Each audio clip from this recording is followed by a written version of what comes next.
Hello friends, welcome to my channel.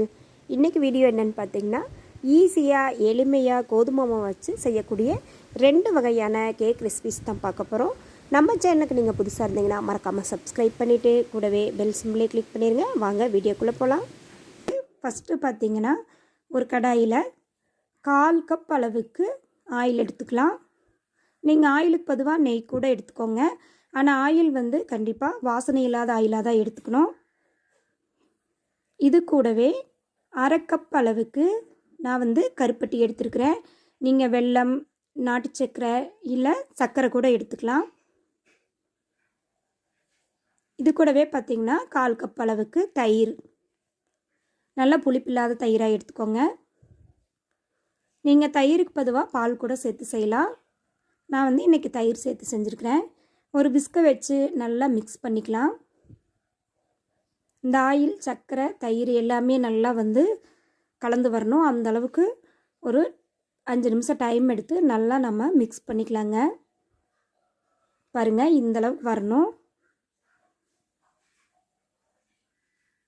இது கூட நம்ம மற்ற பொருட்கள் எல்லாம் சேர்த்துக்கலாம். இது கூட பார்த்திங்கன்னா ஒரு கப் அளவுக்கு நான் கோதுமை மாவு எடுத்துருக்கிறேன். இது 240 கிராம் வரும். ஒரு கப் அளவுக்கு எடுத்துருக்கிறேன், பெரிய மெஷரிங் கப்பில். இதை சேர்த்துட்டு ஒரு விஸ்கை வச்சு நல்லா நம்ம கலந்து விட்டுடலாம். நம்ம கேக்குக்கெல்லாம் கலக்கிற மாதிரியே ஒன் சைடாக கலந்து விட்டுருங்க. இந்த கோதுமை மாவு, இந்த சர்க்கரை, ஆயில், தயிர் எல்லாமே நல்லா ஒன்றோட ஒன்றா மிக்ஸ் ஆகி வரணும். இந்தளவுக்கு மிக்ஸ் பண்ண பிறகு இது கூட நம்ம ஒரு 1/4 கப் அளவுக்கு தண்ணி சேர்த்துக்கலாங்க.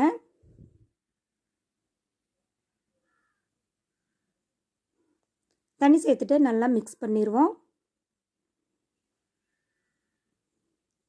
இப்போ நம்மளுக்கு இன்னுமே திக்கான பாத்தில் தான் இருக்குது. இன்னும் கொஞ்சம் நம்மளுக்கு தண்ணி பாத்துக்கு வரணும். அதனால் இனி ஒரு 1/4 கப் தண்ணி நம்ம இது கூட சேர்த்துக்கலாம். மொத்தம் பார்த்திங்கன்னா 1 கப் கோதுமை மாவுக்கு 1/2 கப் தண்ணி இதுக்கு தேவைப்படுது. சேர்த்து ரெசிபி பார்த்திங்கன்னா சீக்கிரமே வீட்டில் செஞ்சிடலாம். வீட்டில் இருக்கிற குழந்தைங்க ஸ்நாக்ஸ் வேணும்னு கேட்டாங்கன்னா இந்த மாதிரி ஈஸியாக கொஞ்சம் டிஃப்ரெண்ட்டாக செஞ்சு கொடுங்க, நல்லாவே விரும்பி சாப்பிடுவாங்க. பாருங்கள், இந்தளவுக்கு மிக்ஸ் பண்ணணும். நல்லா லேயராக வரணும். அந்தளவுக்கு நம்ம மிக்ஸ் பண்ணிக்கலாம். பாருங்கள், விஸ்கில் எடுத்து பார்த்திங்கனாலே தெரியும், லேயராக விழுகும். இதுதான் சரியான பதம்.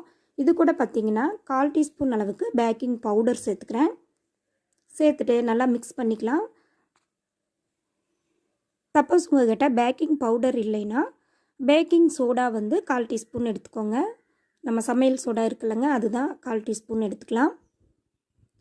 இப்போ நான் பேக்கிங் பவுடர் 1/4 டீஸ்பூன், ஒரு பிஞ்சு போல் பேக்கிங் சோடா எடுத்துக்கிறேன். இது கூடயே நல்ல ஃப்ளேவருக்காக 1/4 டீஸ்பூன் அளவுக்கு வெனிலா எசன்ஸ் எடுத்துருக்குறேங்க. இது நல்ல டேஸ்ட்டு கொடுக்கும், நல்ல ஃப்ளேவர் நல்லாவும் இருக்குது. அதுக்காக நான் எடுத்துக்கிறேங்க. உங்களுக்கு வேண்டாட்டி நீங்கள் ஸ்கிப் பண்ணிடு. இது கூட பார்த்தீங்கன்னா ஒரு 1/4 கப் அளவுக்கு டூட்டி ஃப்ரூட்டி எடுத்துருக்கிறேன் நான். நீங்கள் தேங்காய் இருந்துச்சுன்னா அதை சில்லாக கட் பண்ணி கூட இதில் சேர்த்துக்கலாம்.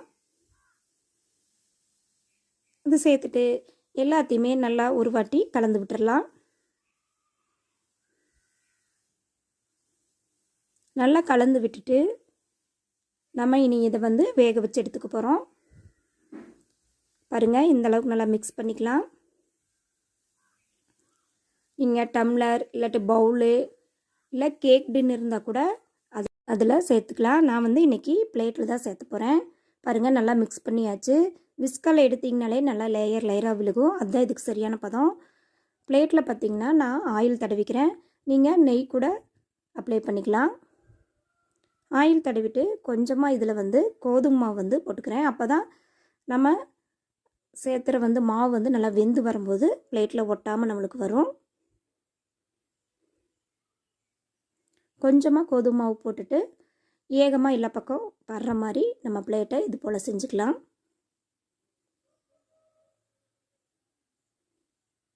இது கூட இப்போ நம்ம ரெடி பண்ணி வச்சுக்கிற கோதுமை மாவு மிக்ஸை இதில் சேர்த்துக்கலாங்க. பாருங்கள், இதான் சரியான பதம். விழுகும் போதே தெரியுது பாருங்கள். சேர்த்துட்டு நல்லா ஈவனாக பண்ணி நம்ம எப்பவும் போல் பபுள்ஸ் இல்லாமல் ஒரு தட்டி எடுத்துக்கலாங்க. இப்போ நான் வந்து இட்லி பானையில் தான் வைக்க போகிறேன். தண்ணி ஹீட் ஆகிடுச்சு. இட்லி தட்டை வந்து இப்படி கவுத்துட்டு இதுக்கு மேலே நம்ம ரெடி பண்ணி வச்சுருக்கிற பிளேட்டை வச்சுக்கலாங்க. மீடியம் ஃப்ளேமில் வச்சு ஒரு 15 நிமிஷம் நம்ம வேக விட்டு எடுத்துக்கலாம்.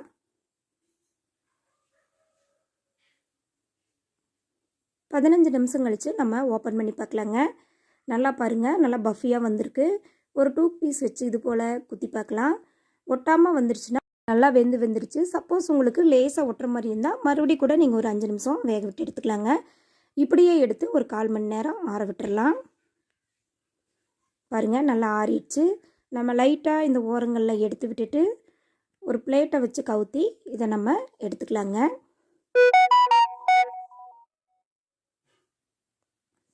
பாருங்கள் எவ்வளோ அழகாக வந்திருக்குதுன்னு சொல்லிட்டு.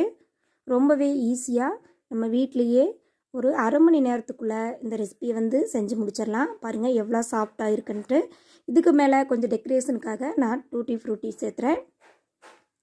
பாருங்கள் சூப்பராக ப்ளஃபியாக வந்திருக்கு. இந்த வீடியோ பிடிச்சிருந்தா சேனலை மறக்காமல் சப்ஸ்கிரைப் பண்ணிடுங்க. லைக் பண்ணுங்கள், ஷேர் பண்ணுங்கள், கமெண்ட் பண்ணுங்கள். மறக்காமல் ரெசிபி ட்ரை பண்ணி பாருங்கள். பாருங்கள் சூப்பராக இருக்குது, நல்லா வந்திருக்கு. தேங்க்யூ ஃபார் வாட்சிங். நம்ம ஒரு ஓவன் இல்லாமல், முட்டை இல்லாமல் அருமையான ரொம்ப ரொம்ப சிம்பிளான இன்க்ரீடியன்ட் வச்சு அருமையான ஒரு கேக் ரெசிபி பார்க்கலாம் வாங்க. வீடியோக்கு போகிறதுக்கு முன்னாடி நம்ம சேனலை புதுசாக பார்க்குறவங்க மறக்காமல் சப்ஸ்கிரைப் பண்ணிடுங்க. கூடவே பெல் பட்டனையும் கிளிக் பண்ணிடுங்க. இதுக்கு ஒரு கடாயில் பார்த்திங்கன்னா 3/4 கப் அளவுக்கு சர்க்கரை எடுத்துருக்கிறேன். இது கூட பார்த்திங்கன்னா 1 கப் அளவுக்கு தண்ணி எடுத்துருக்கிறேன். நீங்கள் சர்க்கரைக்கு பொதுவாக நாட்டு சர்க்கரை இல்லை வெல்லம் எது வேணாலும் சேர்த்துக்கலாம். ஆனால் 3/4 கப் அளவுக்கு சேர்த்துக்கோங்க. 1 கப் அளவுக்கு தண்ணி சேர்த்துக்கோங்க. நம்மளுக்கு இதுக்கு பாகுபதமெல்லாம் தேவையில்லை, சர்க்கரை வந்து கரைஞ்சா போதும். பாருங்கள் நம்ம போட்ட சர்க்கரை வந்து நல்லா கரைஞ்சிருச்சு. இது அப்படியே ஓரமாக இருக்கட்டும். வேறொரு பவுலில் பார்த்திங்கன்னா 3/4 கப் அளவுக்கு கோதுமை மாவு, 1/2 கப்பு போல் அரிசி மாவு, 1 டேபிள் ஸ்பூன் அளவுக்கு ரவை எடுத்துக்கலாம். கூடவே பார்த்திங்கன்னா பிஞ்ச் போல் உப்பு, ஒரு 1/4 டீஸ்பூன் போல் பேக்கிங் சோடா எடுத்துருக்கிறேன். கூடவே டூட்டி ஃப்ரூட்டி கொஞ்சம், நீங்கள் நட்ஸு கூட சேர்த்துக்கலாம். டூட்டி ஃப்ரூட்டிக்கு பொதுவாக நான் வந்து டூட்டி ஃப்ரூட்டி சேர்த்துருக்குறேன். சேர்த்து ஒரு தடவை நல்லா மிக்ஸ் பண்ணி விட்டுறலாம்.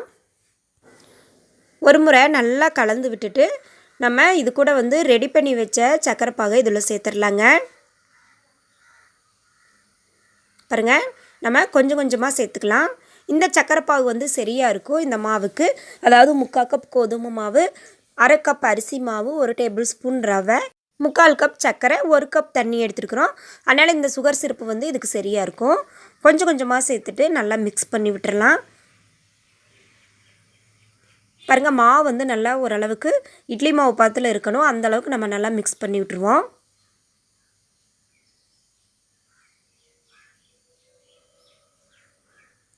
இது வந்து ஈஸியாக வீட்டில் இருக்கிற 2-3 பொருட்களை வச்சு ஈஸியாக செஞ்சிடலாம். ஒரு வித்தியாசமான டிஃப்ரெண்ட்டான ஸ்நாக்ஸாகவும் இருக்கும். கேக்காகவும் சொல்லிடலாம் குழந்தைங்ககிட்ட, அவங்களும் விரும்பி சாப்பிடுவாங்க. பாருங்கள் இந்த அளவுக்கு வந்து இருக்கணும். இப்போ இதை வந்து ஒரு தட்டு போட்டு ஒரு 10 நிமிஷம் அப்படியே மூடி வச்சிடலாம். 10 நிமிஷம் அப்படியே இருக்கட்டும்.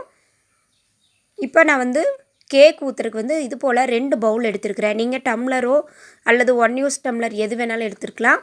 நான் சேமாக இருக்கிற 2 கப் எடுத்துருக்கிறேன். இதில் கொஞ்சமாக ஆயில் வந்து அப்ளை பண்ணிக்கலாம். 2லையுமே அப்ளை பண்ணிவிட்டு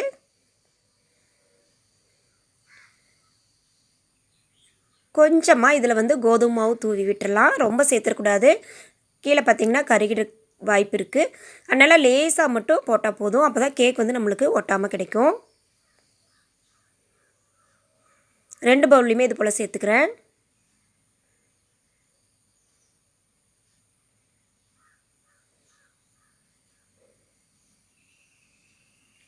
பாருங்கள் 2லையும் சேர்த்துட்டேன். இப்போது நம்ம 10 நிமிஷம் ஊற வச்சுருந்த மாவு வந்து ரெடி ஆகிடுச்சு, கேக் மாவு. நம்ம இப்போ இதில் இந்த 2 பவுல்லையும் ட்ரான்ஸ்ஃபர் பண்ணிக்கலாம்.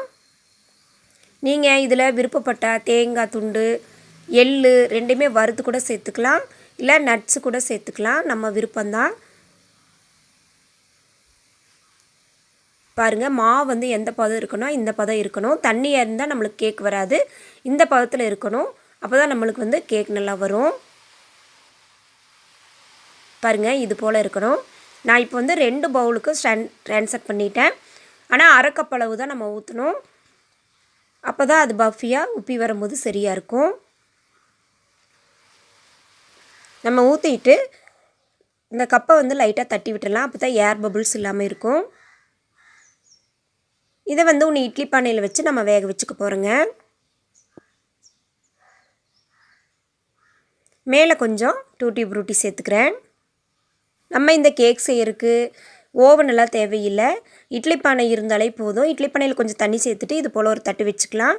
அந்த தட்டில் நம்ம ரெடி பண்ணி வச்ச கேக் பேட்டரை இதில் வச்சுருவோம். முட்டை நம்ம எதுவுமே சேர்க்கல. பெருசாக இதில் வந்து முட்டை ஆயில் எதுவுமே இல்லை. ரொம்ப ரொம்ப சிம்பிளாக வீட்டில் இருக்கிற பொருளை வச்சே செஞ்சாச்சு. ஒரு 20 நிமிஷம் லோ ஃப்ளேமில் வச்சுருங்க. 20 நிமிஷம் ஆயிடுச்சு. இப்போ ஓப்பன் பண்ணி பார்க்கலாம். பாருங்கள் எவ்வளோ சூப்பராக மேலே நல்லா பஃபியாக உப்பி வந்திருக்கு. இப்போது ஒரு 2 பீஸ் வச்சு நம்ம செக் பண்ணி பார்க்கலாம். ஒட்டுச்சுன்னா மறுபடியும் ஒரு 5 மினிட்ஸ் சேர்த்து விடுங்க. பாருங்கள் நம்மளுக்கு கொஞ்சம் கூட ஒட்டவே இல்லை. நம்ம இதையே எடுத்துக்கலாம். எடுத்துகிட்டு ஒரு 10 நிமிஷம் போல் ஆற விட்டுருவோம். ஆற விட்டுட்டு கத்தியை வச்சு ஓரங்களில் மட்டும் லைட்டாக எடுத்து விட்டிங்கன்னா போதும். கேக் வந்து நம்மளுக்கு ஒட்டாமல் சூப்பராக வந்துடும். அவ்வளோதாங்க, நம்மளுக்கு சூப்பரான டேஸ்டியான கோதுமை மாவு சிம்பிள் கேக் வந்து நம்மளுக்கு ரெடி ஆயிடுச்சு. பாருங்கள் இது போல் ஓரங்களில் எடுத்து விட்டிங்கனாலே ஜம்முன்னு சூப்பராக வந்துடும். பாருங்கள் ஈஸியாக சூப்பராக வந்துருச்சு. ரொம்பவே டேஸ்ட்டாக இருக்கும். ட்ரை பண்ணி பாருங்கள். இந்த வீடியோ பிடிச்சிருந்தா சேனலை மறக்காமல் சப்ஸ்கிரைப் பண்ணிடுங்க. லைக் பண்ணுங்கள், ஷேர் பண்ணுங்கள், கமெண்ட் பண்ணுங்கள். பாருங்கள் உள்ளே வந்து ரொம்பவே சாஃப்டாக இருக்குது. நல்லா பஞ்சு போல் உப்பி சூப்பராக வந்திருக்கு. மறக்காமல் ட்ரை பண்ணி பாருங்கள்.